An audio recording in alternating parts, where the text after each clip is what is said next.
The word meditate means to measure. One of its meanings is to measure. So what could be possibly measured in meditation?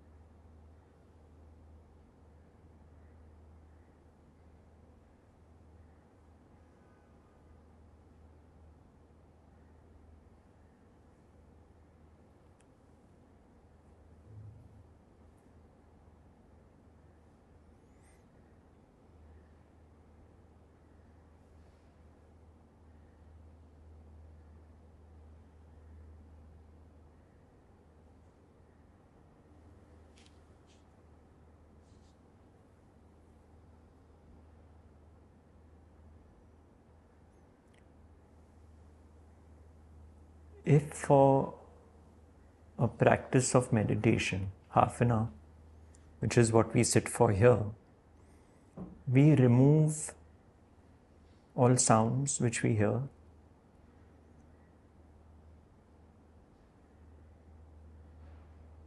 disturbances,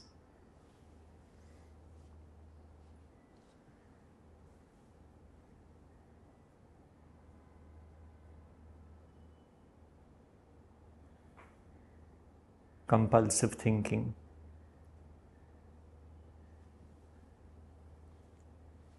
what is left is a vast silence.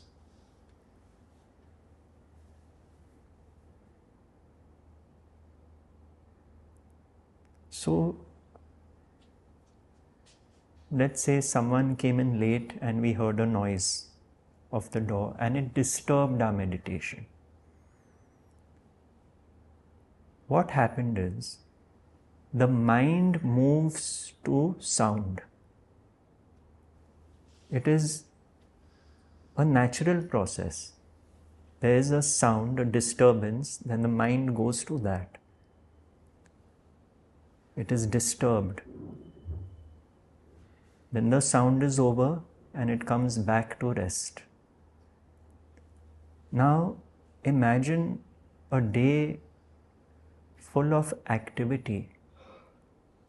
And activity, I don't mean just physical activity.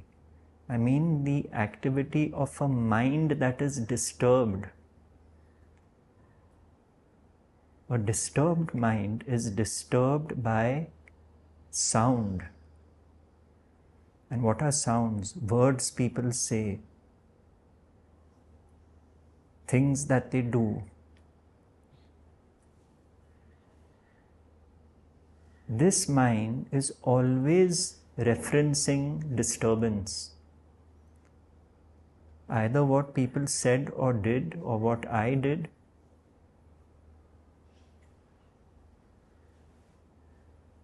an event which happened which took away my peace, and so on and so forth.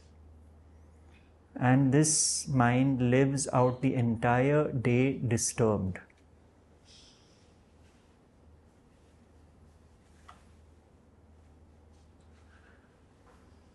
Now in meditation, we are giving ourselves a chance to rest in that space in which sounds arise.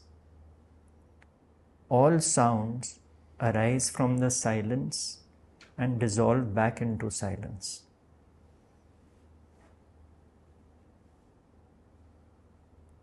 The silence does not disappear when the sound happens. It is the bedrock on which sounds emerge and dissolve. So the sage who looks so calm and peaceful, his or her mind is not disturbed like the ordinary mind. It has found its equanimity through the rough and tumble of the day. That is the only difference. So the sage is in tune with this vast ocean of silence during the course of the day. An event may happen which temporarily takes the sage out of that silence, but it is so spontaneous and there is no involvement in that event, and the sage goes back into that silence. But we carry the story in the duration of time.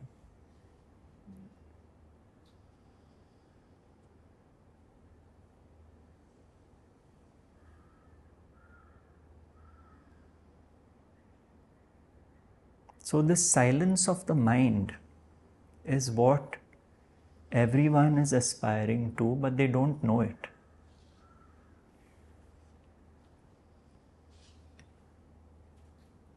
We have been born with this aspiration because this is an incarnation of discovery. Am I here just to work? Am I here just to be a good person in the eyes of others? Am I here to win people's love? What am I here for?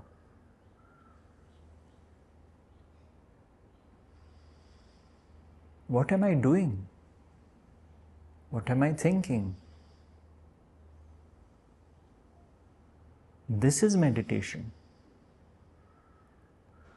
Are my thoughts harmful thoughts?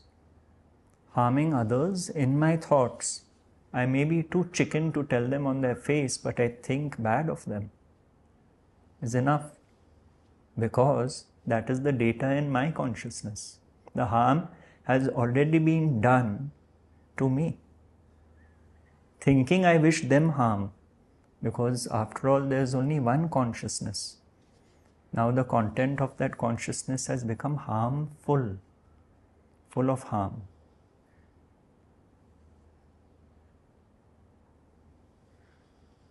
You see how subtle this understanding is. The more there are people in your life who you wish harm upon or ill will towards, the more the content of your own consciousness is full of that.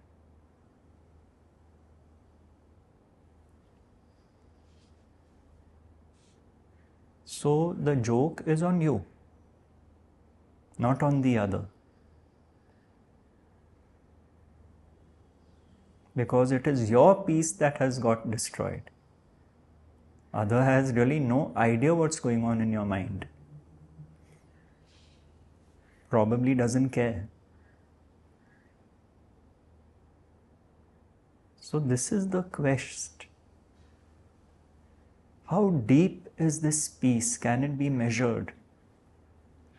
Can silence be measured? It is so vast. Individuals can be measured. Objects can be measured.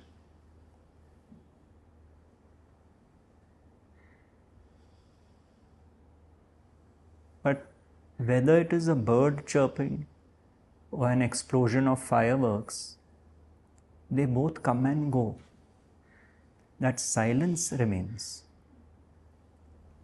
So imagine all our lives we are chasing sounds, whereas the ground of being is silence. We are chasing experiences, and on the spiritual path we are chasing spiritual experiences. But that silence does not complain, does not object. It is just there.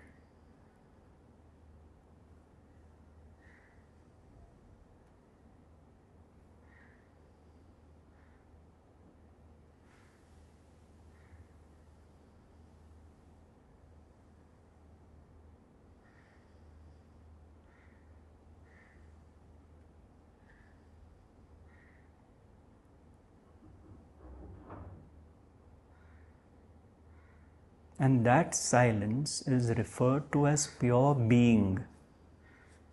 It is alive.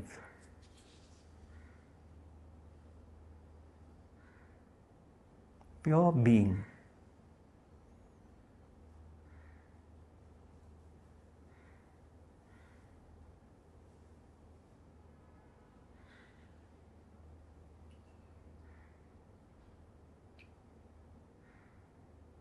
But that pure being is not alluring to the one mesmerized by life and by the story.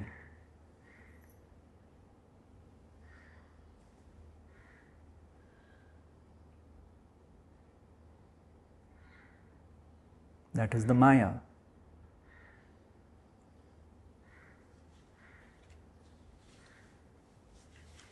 Till the point comes when one is tired of the Maya, the grip it has on me. Up one day, down the next. Pleasure one day, pain the next.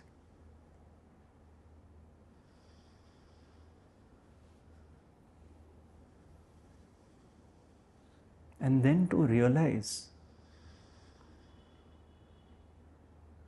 what is that which does not come and go? If I am established as that, life is simple.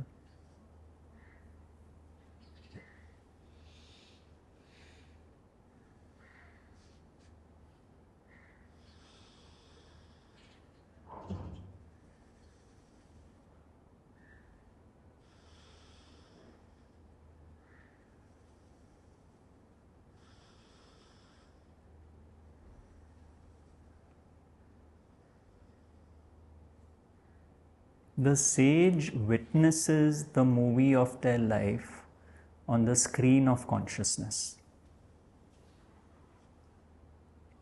The sage is not lost in the movie.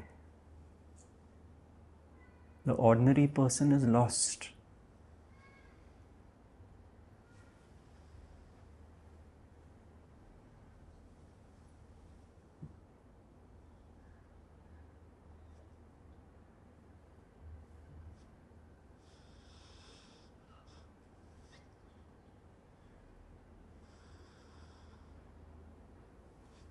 Then that becomes the purpose of life. In simple words, to let life flow. In spiritual terminology, realizing the self.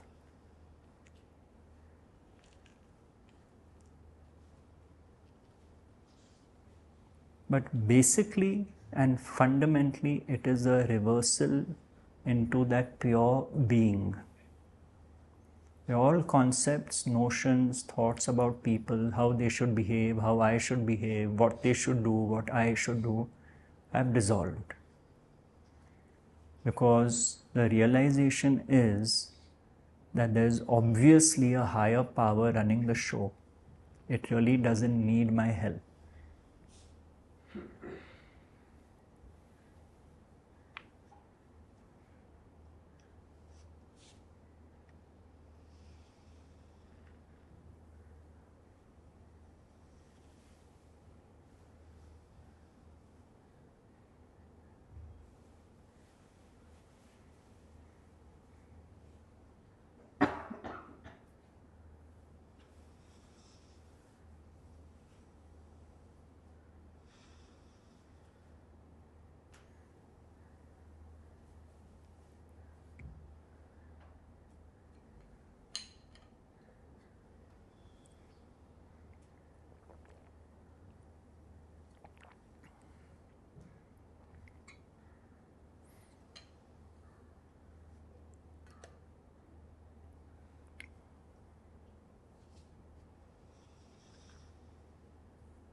Can you switch the light on, please?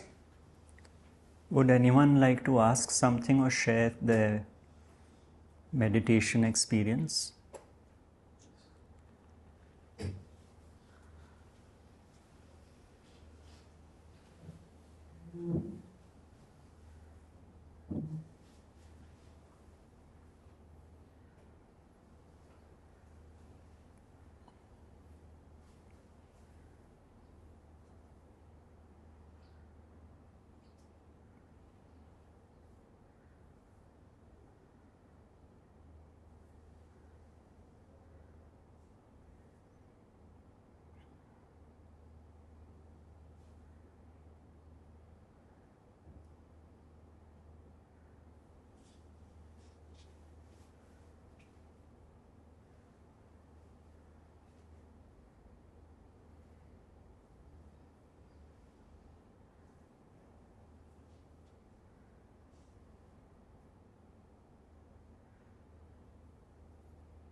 I just want to know what happens when thoughts spiral out of control. I mean, just this incident that happened where my help had gone, she had her son had taken ill, and she left immediately. I told her, yeah, you can go. But after that, there was a gap between communication. She could not get through because she was in the village. And that's when my thoughts went, spiraling. I'm only thinking, hope nothing untoward has happened. All the time it was maybe this has happened, it was all negative. Yes. So means hope nothing has happened to her son and herself. Because 4 years ago when she came to me, I think after some time her husband got murdered, and this was done by two brothers who wanted the property that was left. So they were put into prison, and it went into legal in a legal way. But thankfully, she got the property, and the only thing she used to say, now at least I am at peace, because now I know even if I go, the children, the two sons, will be taken care of. So did she get in touch with you after going to the village? No, she did not. That was what was worrying, very worrying. So there's no contact with her? No, but she's come back now, of course. Oh, she has come back. She has come back, and she said her son was very seriously ill, and he was operated upon. So I could understand her position. If I put myself and my child is not well, I mean, one only thinks that hopefully everything will go well. But in the meantime, my mind was working in the opposite way. Of course. So, that is the mind. See, the mind feeds on fear. It is the nature of the mind. Fear of the future. What could happen? And that fear is ultimately the fear of death. Yeah. One is fearing about the other, but also fearing what will happen to me. It's all connected. Now, does a sage feel fear, or is the sage fearless? If fear is meant to arise, it will arise even in the sage. Because it is a possibility. Something going wrong is a possibility. Yes, that's it. But in the sage, the fear will arise, the sage will witness the fear, is aware of the fear, and the fear will drop. The ordinary person clings on to that thought of fear and then builds stories upon it. And that causes psychological suffering. Whereas the sage knows that whatever is meant to happen is going to happen. Me being fearful or not is quite irrelevant. If the body-mind organism is designed to be fearful, let's say it's a timid sage and has been conditioned a certain way, fear will arise, but no ownership will be taken about that fear. The sage does not say, I should not be fearful. The ordinary person says, I should not be fearful, because the ordinary person has taken ownership of the fear as my fear. I should not be like this. Why am I like this? Why am I disturbing my peace? That does not happen for a sage. So, the sage will not suffer the fear psychologically in the duration of time. It will dissolve.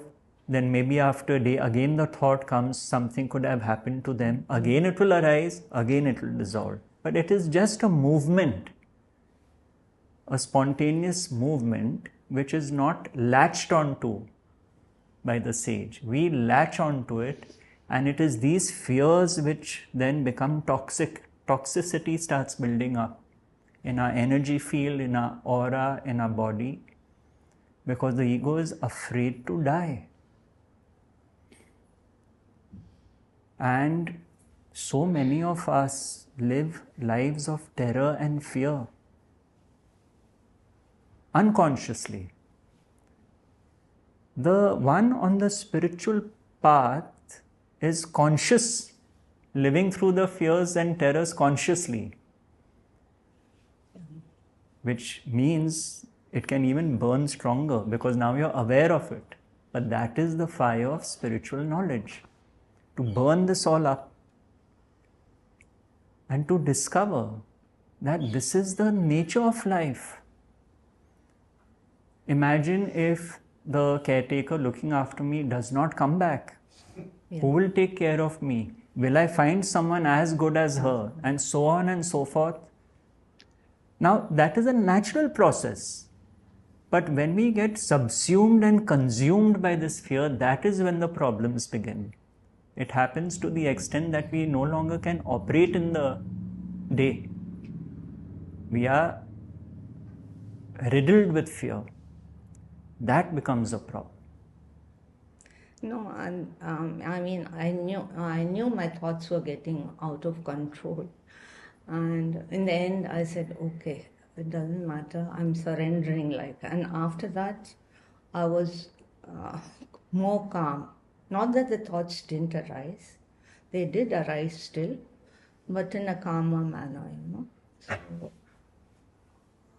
I'm happy she's back, and you're right when you say, okay, I was only thinking of how will the next caretaker be, and will I be able to adjust? Yes, of course, and it's valid. It's a valid question. It's a natural question which arises. A very interesting true life story. I hope I'm not getting it wrong. It's there on the net, but the gist of it is that there was an enlightened being called Morris Friedman. He is the one who brought out the book I Am That. By translating it, it was Nisargadatta Maharaj's talks. Morris Friedman translated it, and it came out as the English edition of I Am That. Morris Friedman was an amazing man. He was connected with the Dalai Lama, Krishnamurti, Ramana Maharshi. Finally, he was at Maharaj. He was getting old. And he was single. Nobody to look after him. But he did what he did, tried his best. It didn't bother him. And then one lady came from nowhere to take care of him. And when she was asked, what brought you here? She said she had a dream of a man saying, go and look after him. And discovered that was Ramana Maharshi. So, you see, the source finds ways to look after you. Your fear is based on your story, which is based on your life's experiences. Imagine a child who grew up with a lot of negativity in the household, lot of loss. That child is naturally fearful. Someone may not have that conditioning, fortunately, and there may not be that kind of a quotient of fear. So the spiritual journey is about releasing this grip on fear as my fear. Just let it be. When it's meant to arise, it arises. When it's not meant to, it doesn't. So be it. I don't judge myself for it. And yet, as you are seeing, you're aware that these fearful thoughts are arising, where they are taking you. That's all that can be done. But when we rest more and more in the knowing that whatever happens is the will of God, thy will be done, we find that by and by there's lesser and lesser and lesser fearful thinking. By and by.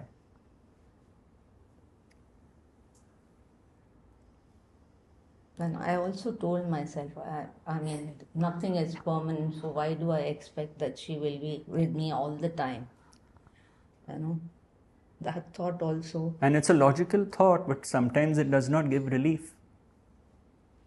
Sometimes it does.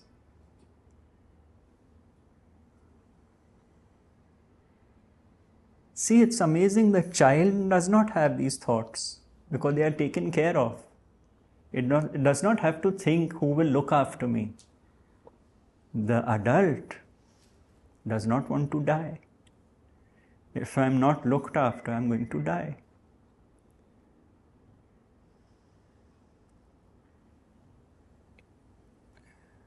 That source which brought us into the incarnation is forgotten. It's not going to look after me. I have to look after myself. That is the overriding thought. That Shakti coming from the mother's womb, nobody comes from the father's womb. That Shakti, that divine force, which is the reason for my incarnation, the ego has set aside as irrelevant.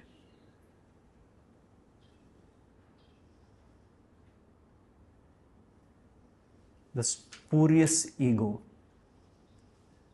And it is this ego which thinks I am the commander-in-chief.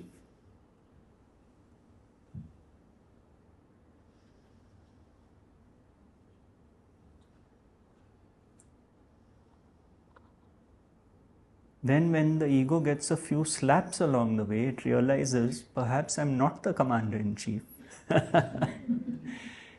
Then it goes back to its old ways, again a few slaps. At some point it says, I give up. That is surrender.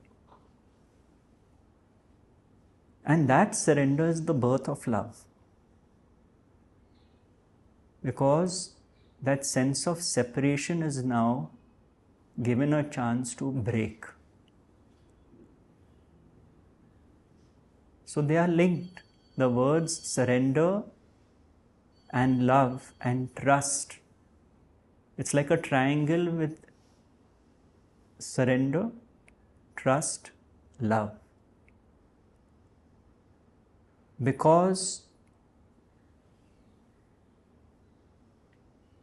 if you don't trust someone, it means you don't love them.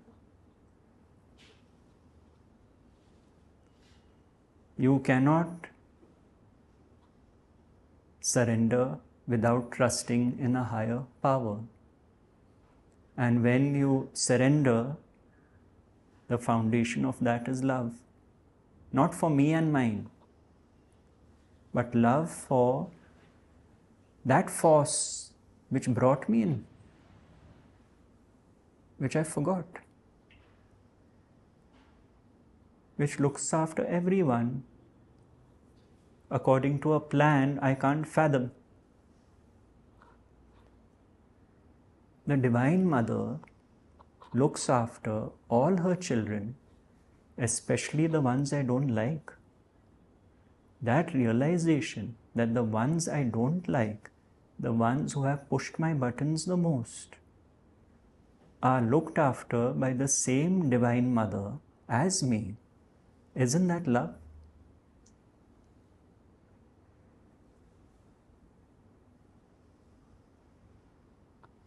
So these are maybe simple words, but they are loaded.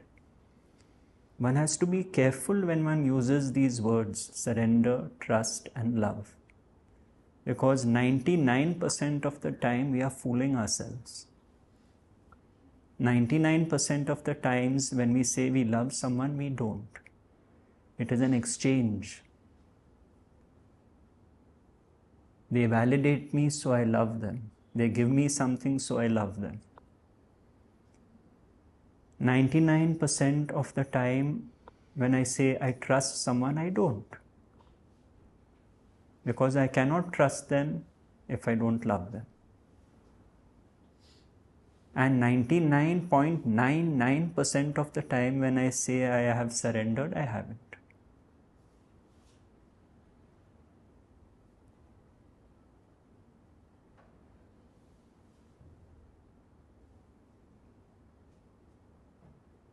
Because to surrender means your will simply does not operate. Now you'll have situations where people will go to a spiritual master and say, I've surrendered to you. And the master will give an instruction, and then they will go back home and decide, should I do it or should I not? You see? I don't think what he is saying is quite correct. So I'm going to wait on deciding whether to listen to him or not. Is that surrender? That is a negotiation. In the olden days, the guru-disciple relationship was far purer.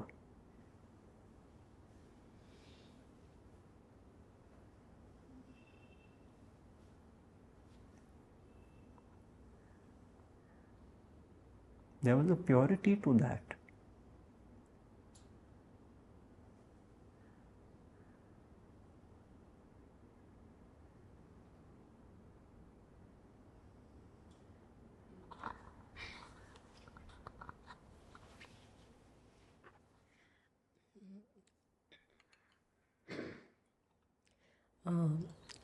Correct me if I have, if my observation is like correct. So what I have realized, like,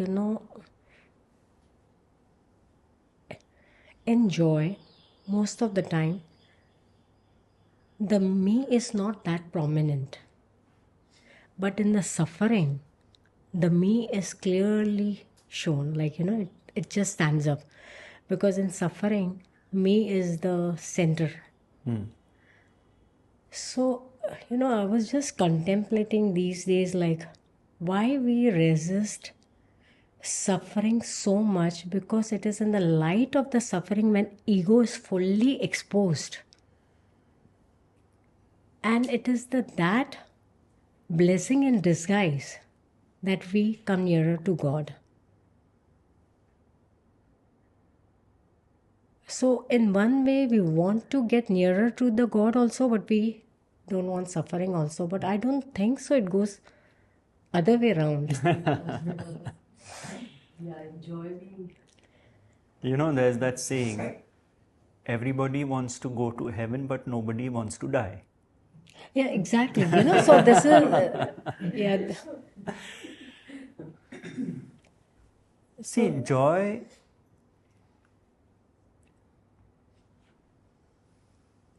is a separate thing. Pleasure, if you're referring to pleasure versus suffering, those are, you could say, the polaric opposites. Like,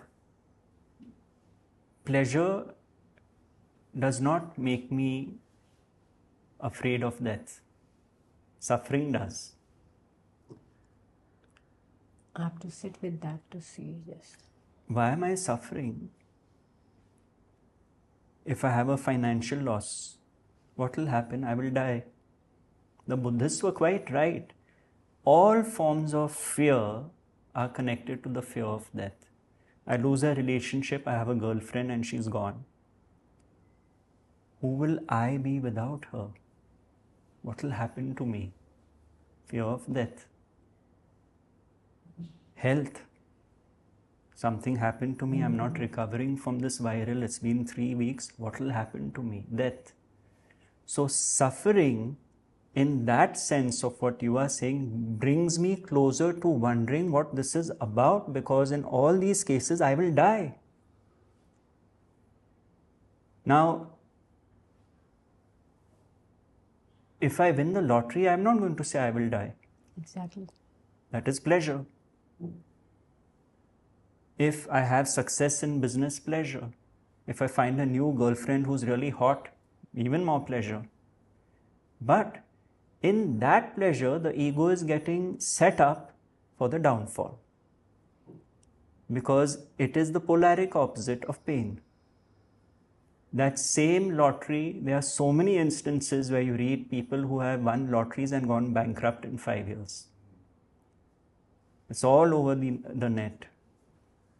That same girlfriend who you thought was the Devi in form, you basically said, what happened here, yeah? I can't handle this anymore.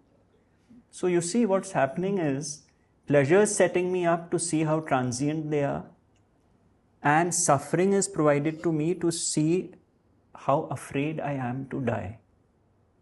So they are two ends of the same stick. But it appears that suffering makes me suffer more than the pleasures. But even the pleasures are connected to death. Now what happens? I give this example often. I have a friend who is very wealthy who loves buying new cars. So he'll buy a new Mercedes. After 1 year, he wants another car. He's got bored of the Mercedes. So what has happened? He has died to his pleasure derived from the first Mercedes. Now he is seeking another pleasure to keep that feeling of pleasure alive. Then the next car, then the next car. You see? The journey is of death. Till a point is reached that nothing in this world can give me permanent pleasure. You know, in economics, we had the law of diminishing marginal utility, which was a very simple law. The pleasure you derive from the first apple you eat is great.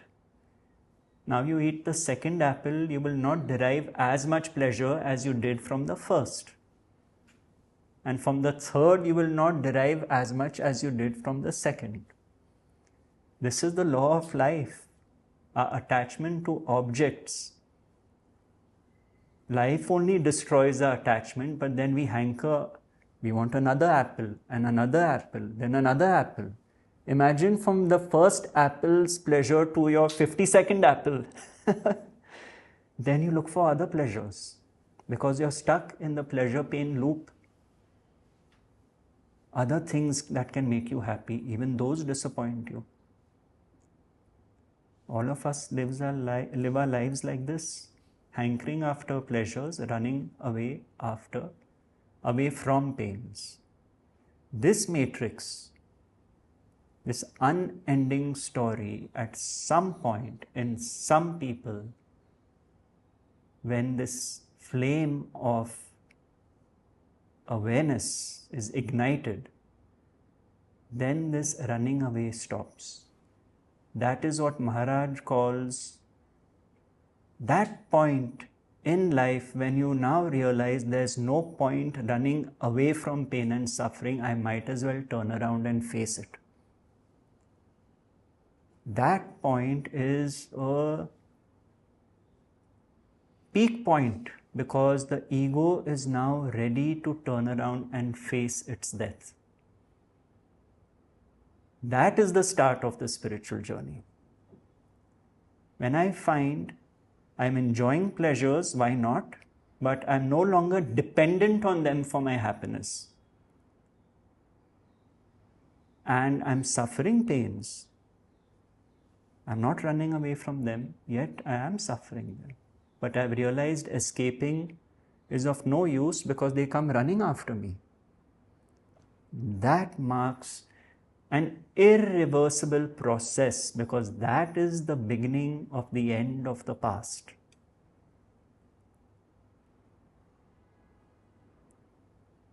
Then I'm ready to say, let what comes come.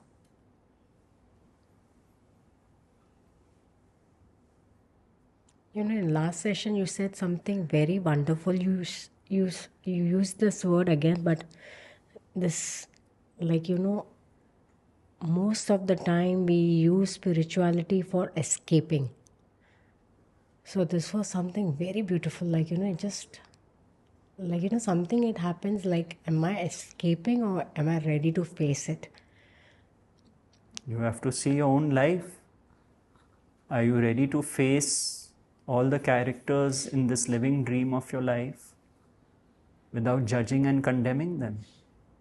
Yes, we all have our preferences, but do we see the hand of God above everyone? Then you know you're not escaping.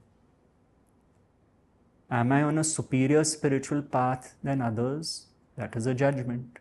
How do you know? They may be more at peace. We don't know.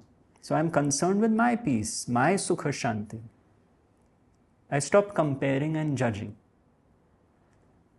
At the same time, I do ask myself that am I clear where my peace is to be found? Because I might be going somewhere else just out of peer pressure or habit, but I'm not peaceful there. Then I ask myself, where am I peaceful? With whom am I peaceful? That is why Shankaracharya and all the seers used to say that satsang, the company of saints, the company of pure beings, is of immeasurable value. Because just by being in that field, in that space, it rubs off on you. You can even go to a satsang and you don't understand a word that is being said, but something pulls you there. So it is really a gift to be able to go to such spaces, any place where you feel a sense of peace. It could be a friend's home, where you know you're not struggling to put on a pretense so that they like you and approve of you. They may just be the quiet type and you always feel you're yourself there. Find those out. Stop playing the game. Stop wearing masks. How long are you going to do it?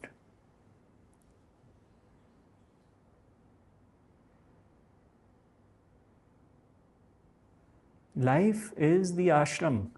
I said it last time, I think. You go to the ashram and you'll be hounded there by different personalities who are troubling you. Enough is provided by life. That is also escaping. I'm trying to run away from this troubled existence of mine. All the best, it's going to come after you.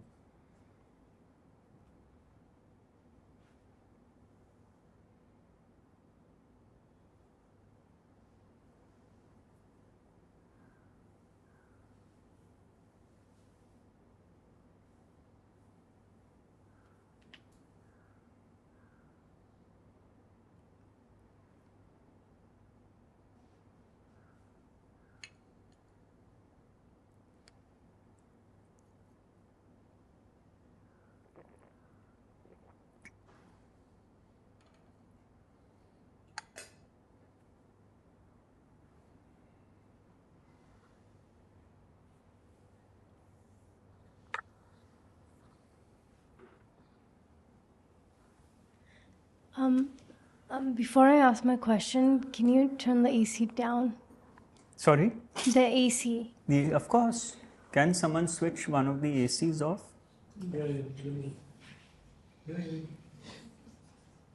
Can switch that one off. Even I find it very cold sometimes, but they don't listen to me, these people. And then when I ask who made it cold, they keep quiet, so I don't know who is the culprit. These are all strategies of deflection. There you go. Yes. Thank you. How can I abide more in the witnessing stage? You really don't need to do anything to abide more and more in the witnessing state. When you start seeing life through the prism of the teaching, when you start seeing situations, people, through this new way of seeing. Earlier, for example, you held people accountable and responsible for their actions, and you judged them. Now the new way of seeing has informed you that everyone acts based on their conditioning, which they didn't create in the first place. It is their set of life experiences, their nature, their geographic environment, socio-economic environment, religion, which has shaped them. So this new way of seeing, when you look at that same person in your life through this lens, by and by witnessing will happen on its own. You don't have to do the witnessing. You have to allow the teaching to work through you. That is the only doing needed. Even that needn't be done, because if it has already appealed to you, it will do the job. And you will soon see life will give you the same people, different people, but your vision starts changing about them. So witnessing happens on its own. The ego is not needed to enhance the witnessing. Yes, the attempt needs to be made. For example, if I have enough people I have blamed and condemned all my life, then every day I must sit with myself for 15 minutes and ask myself, today whom did I blame and condemn? That is what is called sadhana. And then I see those same people in the light of the new understanding I have received. And that does what Joel Goldsmith calls the reinterpretation. Now I am not interpreting them through my earlier conditioning, I am interpreting them through the new conditioning. And as I interpret them through the new conditioning, I find I am more and more peaceful and less resistant to them.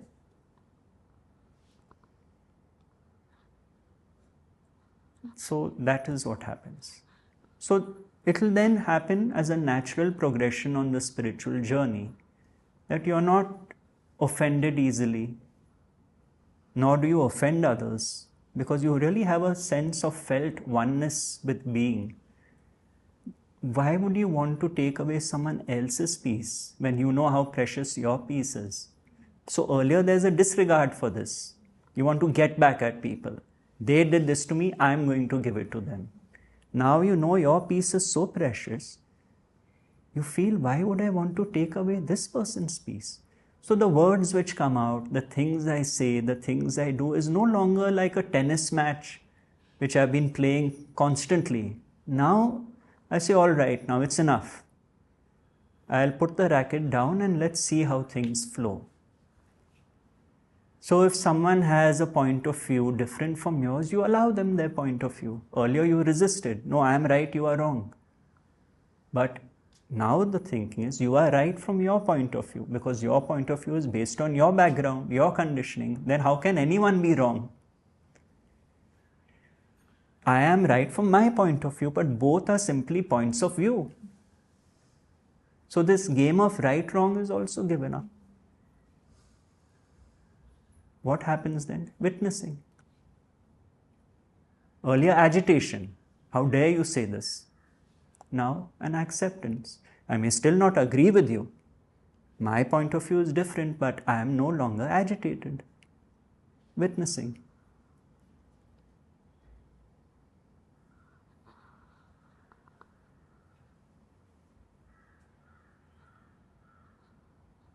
What a discovery it is. This witnessing is like nectar. It really feels so wonderful to have in the mouth. And you really tell yourself, my God, I've changed. I'm witnessing more and more the movie of my life. Earlier I was lost in it.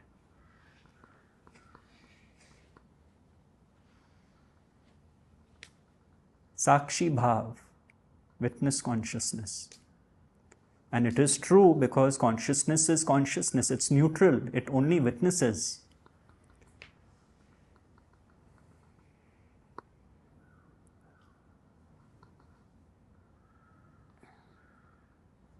Yes. This is your first time? No, it's my second time. Okay. I came here last time. Okay. About angels, you mentioned. Oh yes, of course. So your Bhavna. Yes. Oh, thank you. Remember my name. Good memory. Yeah. So, so coming back. Tell them, because the volunteers think I have a very bad memory. They have to keep repeating the same thing. You know, there was when Nisargadatta Maharaj was old, he went with his translator Mullarpatan for a walk on the streets of Khetwadi. So there was someone selling, you know, they put their mat and they sell plastic toys, and there was someone selling plastic combs.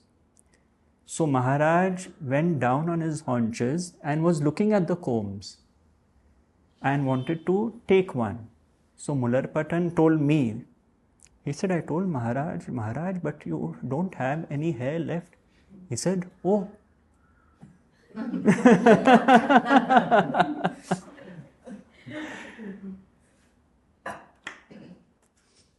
Yeah, sorry. Actually, a build up on what was just discussed. So let's say if you're, I'm a teacher and I'm contributing towards 22 children in my class, and I have a colleague that I'm working with. And say, for example, I have that understanding that I don't want to hold the racket. I have put the racket down, right? But I can sense the coldness, can sense the person is intimidated by my capability. And I can sense it, sir, okay? I can sense it. I'm not doing anything about it. But at the same time, my intention is I have an academic year to finish. I want to do it with peace, harmony, understanding, so these children benefit. It's not about, I come from that space, but it's not necessary that the other person does. So how do I make this equation work where, listen, I don't have any ill feelings for you. I don't want to be in the competitive space. I just want to contribute here. And so if you have that understanding but the other person doesn't, then how do you make that equation work? You are concerned only with your understanding. Are you familiar with the concept of Rinanubandhan? Like karmic connection? Is that? Basically, as Shirdi Sai Baba says, everyone you meet in your life is on account of Rinanubandhan, which loosely translated would be the cosmic debt of a prior incarnation, you could say, or whatever. It's irrelevant really, because we are concerned with the here and now. So two people have come together who don't get along, right? Now you are concerned with only your vision. Are you able to see that this person is not the doer of their actions? That is the first step. How can they not be the doer of their action? That is what the whole Bhagavad Gita is about. That is precisely the point. When Krishna tells Arjuna, the ego deluded thinks I am the doer. That is the whole point, that this person I don't get along with is operating on a script which was not written by them. But sir, I want to get along. I want to have this. 1 minute. When I see that they are saying and doing things based on their conditioning, their programming, their nature, they are not the doers of their actions, I have released them from any judgment. That is the first step. It is not let me do my job, let me take care of the kids. That is all fine. The first thing is, and it is a very common situation in offices, in places of work where you don't get along with someone. It is an opportunity to absolve this person of doership. What happens is I take it personally because I'm at the receiving end. So this me says that this person is a threat to me and this person feels I am a threat to them. Now it is to me which is the problem. That person is being who they are. So first within my own consciousness, have I absolved them of being the doers of their actions? Sorry, sir, what do you mean by absolved? Means I don't hold them accountable and I have not judged them. Okay. Pain may arise based on what they are saying and doing, but within my own consciousness, I have made peace with them. Let's say in this building there is someone I don't get along with. But I totally accept they are precisely the way they are made by God, and if they are meant to trouble me, that is part of the divine script. Now I am no longer battling an individual. Earlier I am obsessed with battling a person. That obsession goes. Now I have a situation. Now when I see this is a situation I am placed in, it's no longer personal, what happens is I allow myself the opportunity to now respond. through my intellect, not through my mind which was trying to defend myself. That is the dawn of the intellect. Now I have to see, I have to navigate my way out of this, but I have given up this game of doership. So what could happen is surprising things. For example, I may find that something I could not conceive of, sitting face to face with this person and having a frank chat. Now I may say, let me see what happens. It's the field of infinite possibilities, because now I have really understood nobody is the doer of their actions. आपके कहने का मतलब है कि उनसे करवाया जा रहा है. Yes. Just like with you. Now it is a game changer. But sir, what if my intention is not to get into this? So do you understand, sir? Let's say I want to have a positive partnership because I want the kids to benefit. Exactly. Yeah. So all you can do is try. Okay. All you can do is try. But not get affected by what I'm receiving is what you're trying to say, right?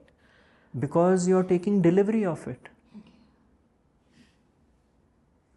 Do come again. Today's session is almost over, but you see, I'll tell you,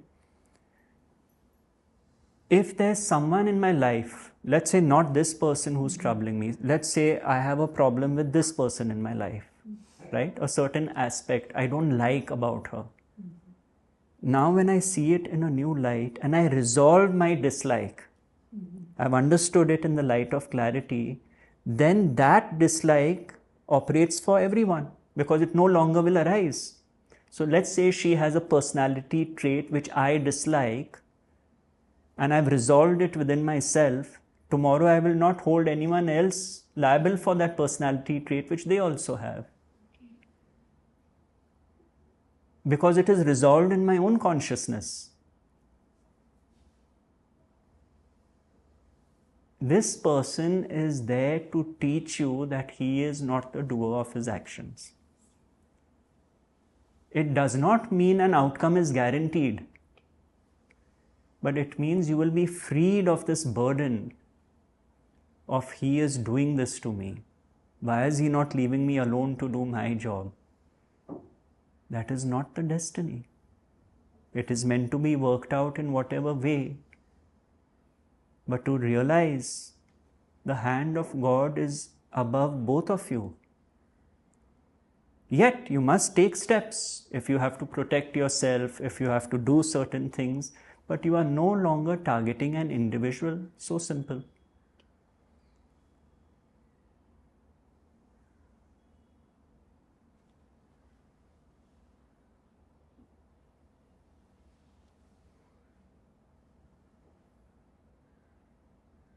If we keep targeting individuals, God will give us more and more individuals to target. Target practice. It's true. There are 6 billion of them. 7 billion. So you have 7 billion people you may not get along with. But if you see, the source is one. It's finished.